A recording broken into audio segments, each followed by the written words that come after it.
Doctor Ajay Narayan के पास जाना चाहता हूं।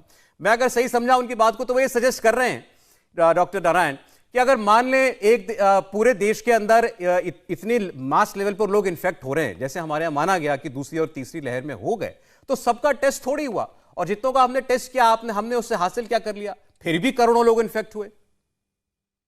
जी शुक्रिया सौरभ। मैं डॉक्टर गॉडसे का जो ये कहना है मैं समझ सकता हूँ कि इंडिया का कुछ अपने चैलेंजेस होते हैं, चूंकि इंडिया की आबादी इतनी बड़ी है कि इतने सारे टेस्टिंग करने में बहुत बड़ा एक चैलेंज हो सकता है। लेकिन आप ये समझें कि आज के दिन में डॉक्टर अरविंद दिल्ली में और इंडिया में जैसे केसेस कॉन्फिडेंटली मैनेज कर रहे हैं, या मैं लंदन में मैनेज कर रहा हूँ, तो इसके पीछे एक कारण है। कारण ये है कि हम लोग जो 2-3 वेव देख चुके हैं डेल्टा और ओमिक्रॉन का, उसका जितना डेटा हमने अभी तक गैदर किया पूरे यूरोप से, अमेरिका से, भारतवर्ष से, उस डेटा के आधार पर आज हम लोग कॉन्फिडेंटली बैठ के डिस्कस कर रहे हैं कि हाँ भाई ये वैक्सीन अच्छा है, ये वैक्सीन खराब है, ये वैक्सीन से फायदा, ये वैक्सीन से फायदा नहीं है। चाइना इस सिचुएशन में इसलिए पहुंचा है क्योंकि चाइना की वैक्सीन जो थी वो काम नहीं कर रही थी, उसका कोई डेटा नहीं था, उसका कोई एफिकेसी नहीं था। हम जानते हैं, ये लोग सबको जानते हैं बात को।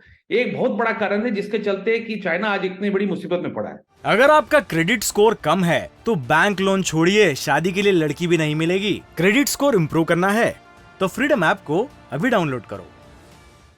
लेकिन अभी जरूरत यह है कि हम लोग एहतियात बरतें, प्रिकॉशन में रहें, क्योंकि हम लोग को पता नहीं है कि सिर्फ BF.7 ही है जिसके चलते चाइना में इतने लोगों का डेथ हो रहा है, या कोई और वेरिएंट है। चाइना कभी कोई डेटा शेयर नहीं करता है। तो इसलिए जरूरी हमारे हिसाब से कि जो रिसर्च ने साबित किया है, जो एविडेंस ने साबित किया, हम लोग को रिसर्च के बेसिस पर चलना। उसका मतलब यह है कि हम लोग टेस्टिंग करें, स्क्रीनिंग करें लोगों का, जीनोम सीक्वेंसिंग सरकार की तरफ से तेजी से बढ़ाना चाहिए। और ऑब्वियसली उसको डिपेंड करता है कि केसेस अगर बढ़ रहे हैं तो ऑब्वियसली हम लोग को अपना मेजर्स और बढ़ाने पड़ेंगे। लेकिन हमारे हिसाब से टेस्टिंग के चलते और जीनोम सीक्वेंसिंग के चलते, डेटा के चलते, रिसर्च के चलते ही आज हम लोग इतने कॉन्फिडेंटली बैठ के कोविड के बारे में बात कर रहे हैं। तो रिसर्च और एविडेंस तो बहुत ही इंपॉर्टेंट है, उसके बिना कोई भी मेडिसिन में बैटल नहीं जीता जा सकता। और मेडिसिन में there is nothing called impossible, क्योंकि चाइना में हम लोग सोच रहे हैं कि सिर्फ BF.7 और चाइना की वैक्सीन के चलते अगर लोगों को डेथ हो रहा है, तो ये बेवकूफी होगा हम लोग का सोच के कि भाई ये चाइना का बाद प्रॉब्लम है, चाइना का प्रॉब्लम है, चाइना में छोड़ दो। मेडिसिन में कोई भी चीज इंपॉसिबल नहीं, कभी भी कुछ हो नहीं सकता नहीं, है। जो ये तो इसलिए देखें, precaution ये तो जरूरी बात साफ है। 3 साल में हमें सिखा दिया इस वायरस ने कि वो कहीं से भी दरवाजा बना के घुस सकता है। वो दरवाजा बनाए, खिड़की बनाए, रोशनदान बनाए, लेकिन वो आ जाता है कहीं से भी। तो ये वायरस हमारे यहाँ नहीं आएगा, ये हम नहीं मान सकते। लेकिन जो बाकी हमारे मेहमान कह रहे हैं डॉक्टर नारायण, वो ये कह रहे हैं कि हमारे इम्यूनाइजेशन, हमें जितनी इम्यूनिटी हासिल है उसे देखते हुए ऐसा लग रहा है कि हमारे यहां पर बड़ा नुकसान नहीं हो सकता। जी एब्सोल्युटली।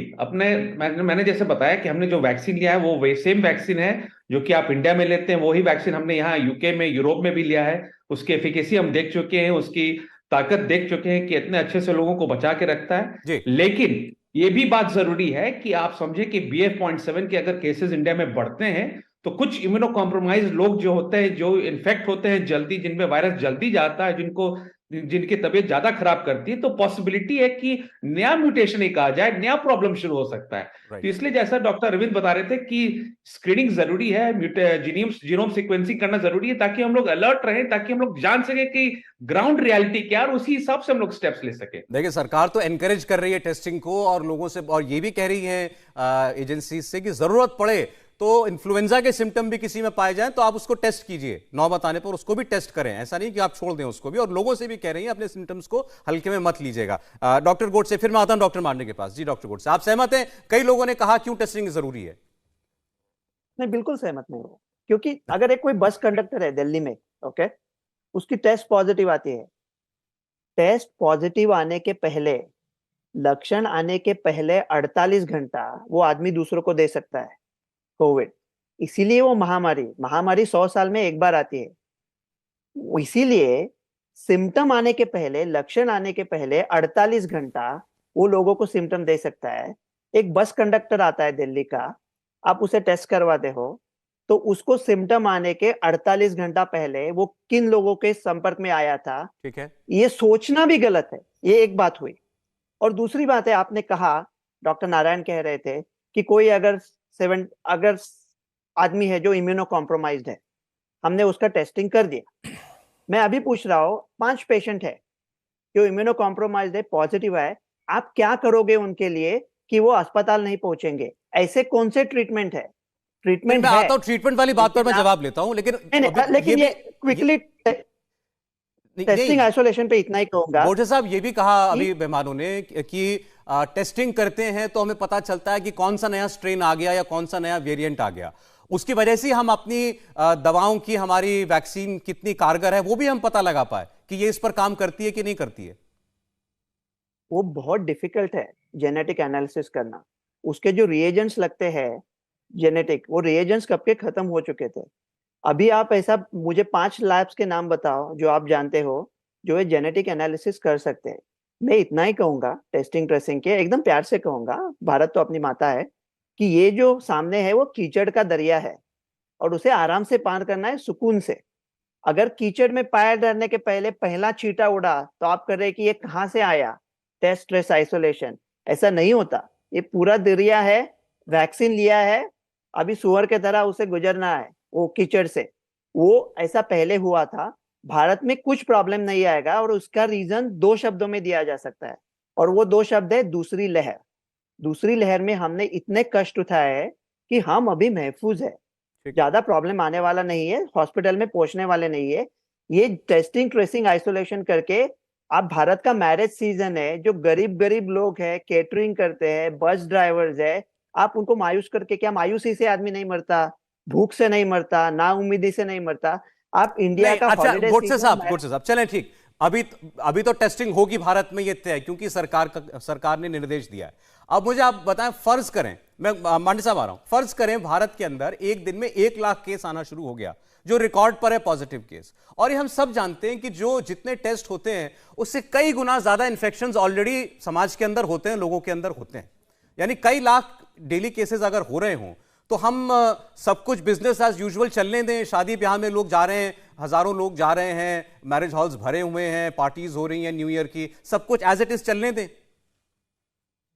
अगर लोग अस्पताल नहीं पहुंच रहे हैं तो आप केसेस गिनना ही बंद करो, सिर्फ हॉस्पिटलाइजेशन कितने देखो। ठीक है, देखो, मानो केसेस है, बूंदे है, बारिश की बूंदे है, ओके, आप छाता लेके खड़े हो, आपको क्या फर्क पड़ता है 10 बूंदे गिरी या 5000 गिरी, आप गाना गाओ, प्यार हुआ इकरार हुआ है। आपने तो वैक्सीन ली है, आपको नेचुरल इन्फेक्शन हुआ था, आपको तो प्रोटेक्शन है। अगर कोई अस्पताल, देखो ओमिक्रॉन में कितने एक दूसरे को पकड़ के नाक में नली डाल के ओमिक्रॉन निकाला, क्या हुआ, ठीक है, कितने लोग अस्पताल पहुंचे, ये गलत है। नहीं, ठीक है सर, मैं जवाब ले रहा हूं आपकी बात। यानी आप, एक तो आपके उदाहरण जो हैं बड़े लाजवाब होते हैं जो आप एनालॉजीज देते हैं। अब आपके छाते वाला उदाहरण वो ये कह रहा है कि भाई जब आपके पास छाता है, तेज बारिश हो, अगर आपका क्रेडिट स्कोर कम है तो बैंक लोन छोड़िए, शादी के लिए लड़की भी नहीं मिलेगी। क्रेडिट स्कोर इम्प्रूव करना है तो फ्रीडम ऐप को अभी डाउनलोड करो। ओले पड़े क्या फर्क पड़ता है, आप प्रोटेक्टेड हो, आपके पास इम्यूनिटी है, तो कोई फर्क नहीं। क्यों गिनते हो कितनी बूंदे गिरी? डॉक्टर मांडे। ऐसी बात है कि गोडसे साहब से पूरी तरह असहमत है, इसलिए कि गोडसे साहब ने कहा कि सिम्टम होने से 2 दिन पहले से ही आदमी पॉजिटिव हो जाता है, सही बात है।